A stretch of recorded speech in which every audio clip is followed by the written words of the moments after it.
2.77 page जी। कल gross profit ratio की थी, अगली रेशो है ऑपरेटिंग रेशो। इंपॉर्टेंट रेशो है जी, पेपर के पहले तक जो है इसमें दिक्कत आती है, तो पहले ही जो है ध्यान से समझिएगा इसे। ऑपरेटिंग रेशो का फॉर्मूला है operating cost upon revenue from operations into 100। एक फॉर्मूला ये है जी, एक फॉर्मूला है cost of RFO plus operating expenses upon RFO into 100। तो ऑपरेटिंग कॉस्ट बेसिकली क्या होती है? Cost of RFO plus operating expenses. Cost of RFO को हम डायरेक्ट कॉस्ट ऑफ प्रोडक्शन भी बोलते हैं। इसमें ऐड करने हैं ऑपरेटिंग एक्सपेंसेस। कौन से होते हैं operating expenses? Which are directly linked with operating activities. Operating activities कौन सी होती हैं? प्रिंसिपल रेवेन्यू प्रोड्यूसिंग एक्टिविटी, जो हमारा मेन काम है, डे इन डे आउट जो काम हम करते हैं उसे बोलते हैं ऑपरेटिंग एक्टिविटीज। ये फॉर्मूला है जी। अब इस फॉर्मूले को समझने के लिए एक फ्लो चार्ट है जो कि आपके CYB में भी मौजूद है। एक्सपेंसेस दो तरीके के होते हैं, डायरेक्ट एंड इनडायरेक्ट। इतना तो याद ही होगा जी, बोलो जी। ट्रेडिंग में आने वाले डायरेक्ट, P&L में आने वाले डायरेक्ट एक्सपेंसेस। अगर एक्सपेंसेस दे रखे हो तो आप आइडेंटिफाई कर लोगे जी, wages, carriage, cartage, fuel, power. लेकिन अगर statement of profit and loss account की फॉर्म में क्वेश्चन गिवन है, तो जो हमारे डायरेक्ट एक्सपेंसेस हैं वो आते हैं सिर्फ और सिर्फ EBE और अदर एक्सपेंसेस के नोट्स टू अकाउंट्स में। और अगर इन दोनों का नोट्स टू अकाउंट्स नहीं है फिर 0। अब बात करते हैं इनडायरेक्ट एक्सपेंसेस की। ये दो तरीके के होते हैं जी।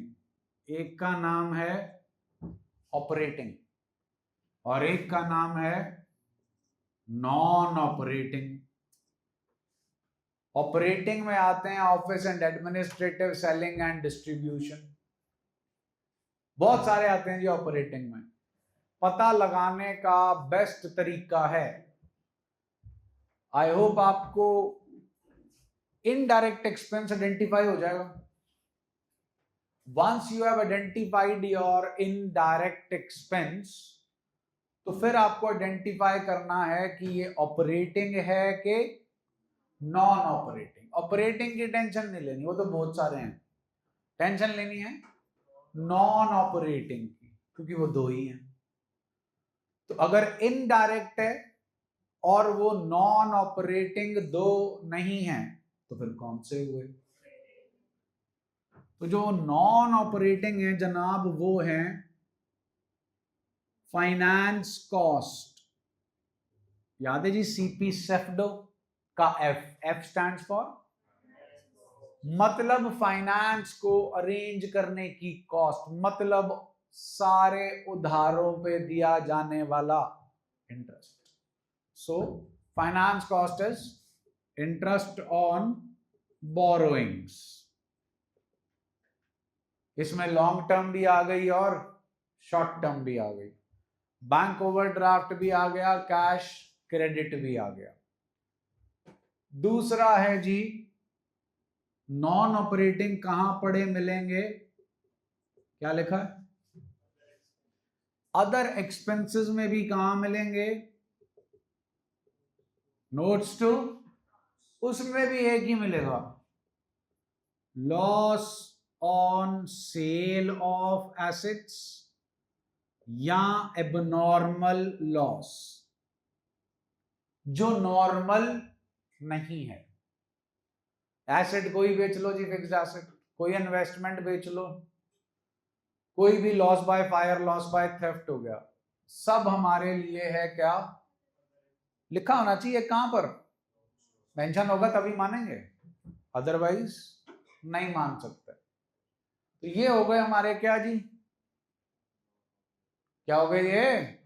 Non operating. अगर आप चेक करो, मैंने ये आपको बताया, this is in the context of statement of profit and loss, this is in the context of statement of profit and loss. साथ ही आपको बता दिया normal scenario, interest on borrowings and your loss, abnormal loss. अब बात करते हैं जी operating की। अगर याद हो सीपी सेफडो, C plus P plus C, तो ले गया कौन? Cost of RFO. इसमें आते हैं डायरेक्ट एक्सपेंसेस जो यहां मिलेंगे। अब सीपी सेफडो में से सीपीसी चला गया, एफ ये रहा, एफ ये रहा, बचा कौन?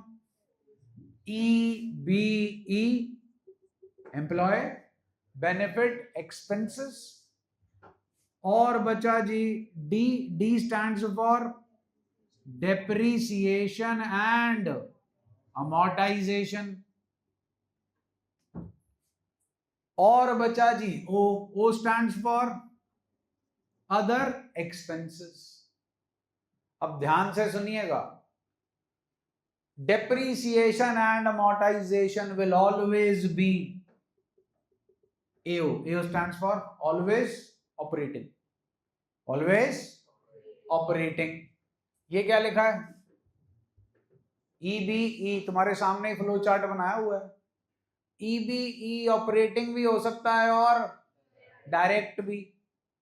कहां पर जाके पता चलेगा? Notes to, notes to accounts में वेजेस हैं जी और सैलरी है, तो वेजेस हुआ डायरेक्ट, सैलरी हुआ ऑपरेटिंग। लेकिन अगर ईबीई का नोट्स टू अकाउंट्स नहीं है, तो फिर सारे ईबीई कौन हो गए? ऑपरेटिंग। सारे ईबीई कौन हो गए? अगर नोट्स टू अकाउंट्स नहीं है। ये भगवान ही है। कौन है? अदर एक्सपेंसेस चेक करो, चेक करो एंड चेक करो। भगवान तो ओमनी प्रेजेंट है ना, हर जगह है, आप में भी है, हम में भी है ना। आप वाला थोड़ा शैतान है। हाँ जी, क्या लिखा है? Other expenses. अगर नोट्स टू अकाउंट्स, तो फिर सारे कौन हुए? अगर नोट्स टू अकाउंट्स है फिर ढूंढ लो। अगर नोट्स टू अकाउंट्स में कैरेज लिखा है तो वो क्या हो गया?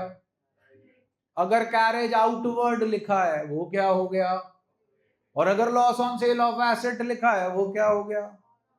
ऑडिट फीस लिखा है, ऑपरेटिंग। ऑडिट फीस किसकी? ऑडिट, बुक्स ऑफ अकाउंट्स की ऑडिट। यस और no? So that's the funda of your expenses. Of what? Expenses. Done जी। ये है in the context of statement of profit and loss.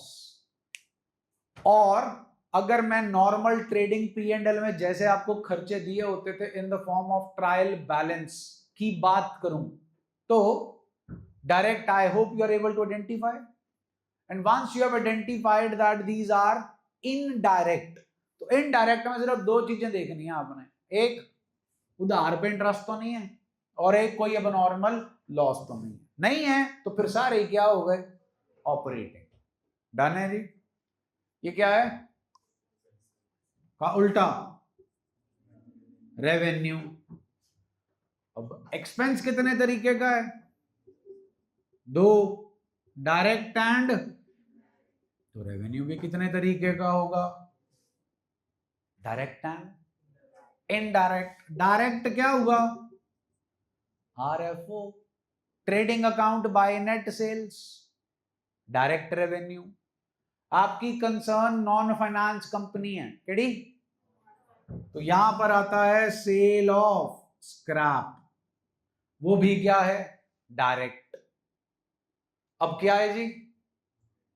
Indirect भी कितने तरीके का होगा? दो, operating and non operating.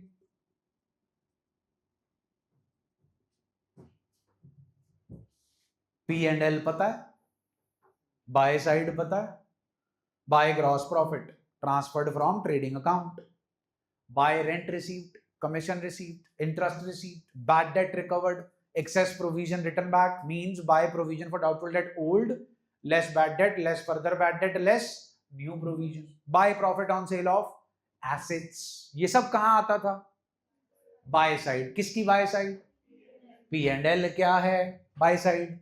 Indirect. अब इनडायरेक्ट में भी क्या होगा? Operating and non operating. तो नॉन ऑपरेटिंग बहुत सिंपल है, क्या लिखा है? ड्रिप। बीमार हो जाओ तो लगती है, खेतों में भी लगती है। Drip irrigation. अपने पीछे से पीछे रोड आती है, साथ में उन्होंने पार्क डेवलप किया है, घास लगी हुई है, वो घास उगी नहीं है, उगी उगाई लगा के चिपकाई है, ठीक? और वहां पे पूरी पाइपिंग हुई है और पानी चलता है, सिर्फ बटन दबाओ वो फुहारा बाहर निकलता है, फू फू फू फू करता है। That is known as drip irrigation. तो ना फुहारा चलाना है ना लगानी है। यहाँ पे ड्रिप सिर्फ आपका है code word. D stands for dividend received. क्या रिसीव्ड? हमारा काम हौजरी का है, हमें डिविडेंड कब मिलेगा?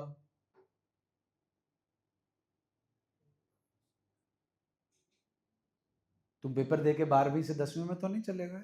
कहीं मेंटल डिग्रेडेशन हो गई हो? डिविडेंड कब मिलेगा तुम्हें? जब आपने किसी दूसरी कंपनी का क्या खरीदा होगा। आप तो हौजरी वाले हो, आपका काम स्वेटर बनाना है कि शेयर खरीदना बेचना है? तो वो फिर आपके लिए ऑपरेटिंग एक्टिविटी हुई शेयर खरीदना, कि नॉन ऑपरेटिंग हुई? तो फिर उससे मिलने वाली कमाई भी non operating. R stands for rent received. हाँ जी, डीएलएफ वाले हो, ओमैक्स हो, एजीआई हो, ओसवाल हो? नहीं, मीन्स हम रियल एस्टेट वाले नहीं है। पैसे कमाए थे, प्रॉपर्टी ले रखी है, उसको क्या किया है? Let out. उस पे क्या मिल रहा है? Rent received. काम रियल एस्टेट का नहीं है। आई stands for interest received. Interest received. आज डेट क्या है?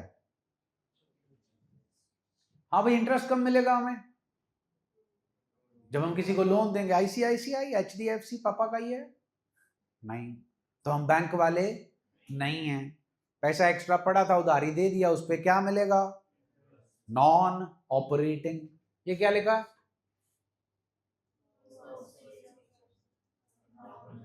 क्या है? तो जरूरी है आपका एसेट लॉस पे ही बिकेगा? जरूरी है abnormal लॉस ही होगा? abnormal profit on sale of assets. तो ये है जी हमारी क्या? Drip. Drip means non operating income. केड़ी इनकम? तो फिर ऑपरेटिंग कौन सी हुई जी? हैं?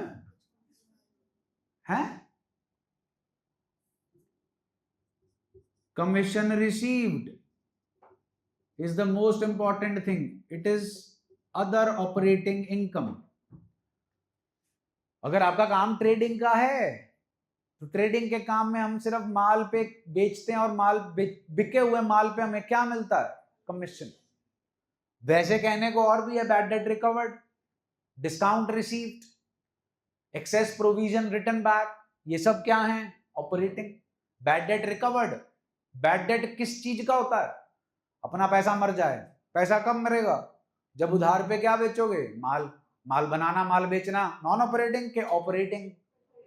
तो फिर अगर नुकसान हुआ तो वो भी ऑपरेटिंग, और अगर वही वापस आ रहा है तो वो भी ऑपरेटिंग। तो बेसिकली आपका कंसर्न किससे होना चाहिए? नॉन ऑपरेटिंग से। किससे होना चाहिए? तो ये जो टेबल है बड़े काम की चीज है, not only in this ratio but in the next ratio two and next ratio two. Operating ratio, operating profit ratio and net profit ratio. कहानी समझ में आ गई जी? तो ये है जी हमारा एक्सपेंस और रेवेन्यू का सिनारियो। अब ऊपर चेक करो फॉर्मूला क्या है। कॉस्ट ऑफ आरएफओ में आपको डायरेक्ट एक्सपेंस चाहिए और ऑपरेटिंग एक्सपेंस में आपको इनडायरेक्ट में से ऑपरेटिंग पार्ट चाहिए। कहानी समझ आ गई जी? अब ये रेशो कम होनी चाहिए कि ज्यादा होनी चाहिए? 100 रुपए की सेल है, धंधे को ऑपरेट करने की कॉस्ट 80 रुपए। धंधे को ऑपरेट करने की cost is known as operating cost. किसे ऑपरेट कर रहे हो? बॉडी को कि बिजनेस को? So the cost of operating our business is 80 rupees.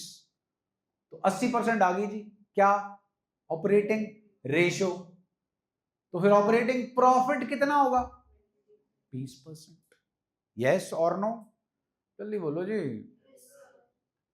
तो ये रेशो कम होगी तो जनाब नॉन ऑपरेटिंग खर्चे भी निकालने हैं। अभी इसमें से तो नहीं निकले ना? बोलो। तो नॉन ऑपरेटिंग खर्चे भी निकालने हैं, टैक्स भी देना है, डिविडेंड भी देना है, रिजर्व के लिए पैसा भी अलग से रखना है। तभी रख पाओगे जब पैसा होगा। इज दैट ओके जी? So this ratio should be low. बहुत सिंपल सा फैक्टर है। क्या लिखा है? कॉस्ट। कॉस्ट हमेशा क्या होनी चाहिए? तभी प्रॉफिट क्या होगा? इसमें भी कॉस्ट आता है, कॉस्ट ऑफ आरएफओ। और ये क्या लिखा है? तो खुद सोचो, खर्चा कभी भी ज्यादा नहीं होना चाहिए, खर्चा हमेशा क्या होना चाहिए? कम। आओ जी,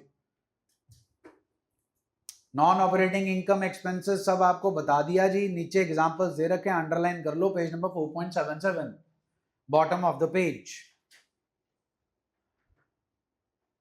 बेटा चलो एक मिनट रुक। Example being interest and dividend received, interest on loan and debenture, gain और loss on sale of fixed assets. ये सब एग्जांपल्स हैं ऑफ नॉन ऑपरेटिंग एक्सपेंसेस। आगे चेक करो जी अगले पेज पे। Non-operating income is shown in the statement of P&L as other income. Non-operating expenses are given in the notes to accounts on other expenses. They may be given in additional information. फॉर्मूले आपको बता दिए। Cost of RFO बहुत time हो गया निकालते को। Operating expenses check कर लो जी, मैंने बोर्ड पे लिखे हुए हैं। ऑपरेटिंग कॉस्ट के लिए वो पहले इसका फॉर्मूला दे रहे हैं पूरा और फिर इनको एक्सपैंड कर रहे हैं, फिर बनती है आपकी ऑपरेटिंग कॉस्ट। कॉम्प्लीमेंट्री एंगल्स पता है कि भूल गए? Sum of two angles is supplementary 180। तो operating ratio and operating profit ratio are complementary to each other. Operating ratio and operating profit ratio, their total will always be equal to not 90 but 100%। वही लिखा हुआ है जी, operating ratio plus operating profit ratio is equal to 100। Objective of computing operating ratio is to assess what? Operational efficiency of the business. It shows the percentage of RFO that is absorbed by cost of RFO and operating expenses. Lower operating ratio is better because it leaves higher profit margin to meet non-operating expenses, to pay dividend, etc. A rise in the operating ratio indicates decline in efficiency. Illustration 124। हाँ जी, KD ratio ढूंढनी है? Operating ratio. Denominator already given है जी आपको RFO. Numerator check करो जी, है अपने पास क्या दे रखा है? ऑपरेटिंग, और भी कुछ दे रखा है? ऑपरेटिंग कॉस्ट बताना, सुना नहीं? कॉस्ट ऑफ आरएफओ बताना। 15 lakh minus 12.5 lakh, what is 2.5 lakh? Operating expenses, your choice. The best option is operating cost is given to us, operating cost upon RFO into 100. Done है जी। Next, illustration 125। From the following information calculate check कर लो जी. Cost of RFO plus operating expenses upon RFO into 100. दे रखा ना जी सामान. चलिए next. Illustration 126. RFO is how much? Next is what? On. I hope इतना तो कर लोगे अब आप 4 दिन के बाद. RFO GP के रिलेशन से कॉस्ट ऑफ RFO आ जाएगा जी. हाँ जी. 2 खर्चे दे रखे हैं, आइडेंटिफाई करो अब ये 2 खर्चे ऑपरेटिंग हैं कि नहीं है. कैसे आइडेंटिफाई करोगे, वो भी तो मैकेनिज्म भी तो बताओ. खर्चों का नाम दे रखा है, इतना तो आपको ही पता होगा कि ये खर्चे डायरेक्ट तो नहीं है, तो फिर कौन से हुए? अब इनडायरेक्ट में ना तो ये लॉस है ना ये उधार पे इंटरेस्ट है, तो फिर क्या हुआ जी? ऑपरेटिंग. तो इनको क्या कर देंगे जी? ऐड. चलें आगे जी. Next please. Now GP is again on what? ऊपर भी किस पे था? ऊपर सेलिंग और डिस्ट्रीब्यूशन अलग, सेलिंग और एडमिनिस्ट्रेटिव अलग से दे रखे थे. बोलो यहां क्या दे रखा है? Operating expenses. चलें जी आगे. नेक्स्ट. क्या दे रखा है जनाब? जरा ऑपरेटिंग कॉस्ट का फॉर्मूला तो सुना दो, नीचे मत देखो. Cost of RFO. Please let me know in illustration 128, do we know operating expenses? तो ऑपरेटिंग कॉस्ट में से इसे क्या कर दें? Then we will get what? Cost of RFO. बिल्कुल ठीक है जी. तो 680 में से 80 गए, we will get cost of RFO which is 6 lakh. I hope cost of RFO और GP रेशियो से आप क्या निकाल लोगे. चलें आगे जी. नेक्स्ट.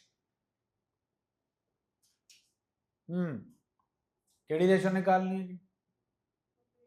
और जी चलो ऑपरेटिंग रेशियो के लिए क्या चाहिए होता है? कॉस्ट ऑफ RFO एंड, तो लब्बो जी फिर अब cost of RFO C plus P plus C. P तो है नहीं यहाँ पे, तो CC आ गया जी. Cost of material consumed and changes in inventory of finished goods and work in progress. These 2 things will give you cost of RFO. Please EBE पहले तो ये चेक कर लो. In this question do you have notes to accounts? तो if there is EBE and there is no notes to accounts, it means EBE is a operating expense, means direct is not included in it.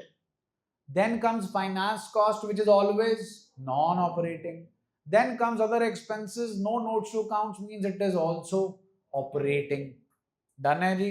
तो direct expense अपने question में है नहीं, indirect हैं, उनमें operating है, employee benefit expense and other expense. और non operating है जी फाइनेंस कॉस्ट. नॉन ऑपरेटिंग है. डन हो गया जी. तो जी कॉस्ट ऑफ RFO आ जाएगा plus operating expenses upon RFO is equal to into 100 is equal to your operating ratio. हाँ जी. कॉस्ट ऑफ RFO निकाल लिया ना? निकाल लोगे ना जी? RFO पता है? RFO पता है? नहीं पता? पहली आइटम ही RFO है. RFO में से कॉस्ट ऑफ RFO माइनस करो, क्या आएगा? GP upon RFO into 100. क्या मिल जाएगी? Next please. Operating ratio of a company is how much? Purchase of stock in trade. अब मैं इन्वेंट्री टर्नओवर रेशियो में भी ये पॉइंट समझा चुका हूं, कल भी अपन ने रेशियो की, मैं वहां पे भी ये पॉइंट समझा चुका हूं. क्या लिखा है ये? Opening inventory plus net purchases plus direct expenses minus closing inventory. First transaction please. तो स्टॉक खरीदेंगे तो जनाब नेट परचेजेस और क्लोजिंग इन्वेंट्री भी नेट इफेक्ट 0. तो मेरा cost of RFO no change, operating expenses no change, RFO no change. Yes और no? No change in the ratio. Next please. हाँ जी. ये भी कम हो गया जी, ये भी कम हो गया. Again no change. Next. Goods costing 2000 drawn for Drawings to purchases, same explanation as of purchase return. Next, paid and goods distributed as free samples. ध्यान दीजिए, goods distributed as free samples mean samples to purchases. Purchases आपका कम हो गया, closing inventory भी आपकी कम हो गई, दोनों चीजें नेट नो चेंज. ये क्लियर है जी? जल्दी बोलो. हाँ जी. Office expenses are which type of expenses? Selling expenses are, samples are which type of expenses? Advertising is which type of expense? Operating. तो जनाब ये बढ़ गए, हाँ क्या ना, न्यूमरेटर बढ़ गया, denominator as it is, ratio will increase. Next, creditor to bank journal entry होती है जी, कोई लेना देना नहीं है. नेक्स्ट, कोई लेना देना नहीं जी. नेक्स्ट, कोई लेना देना नहीं जी. डन हो गया जी.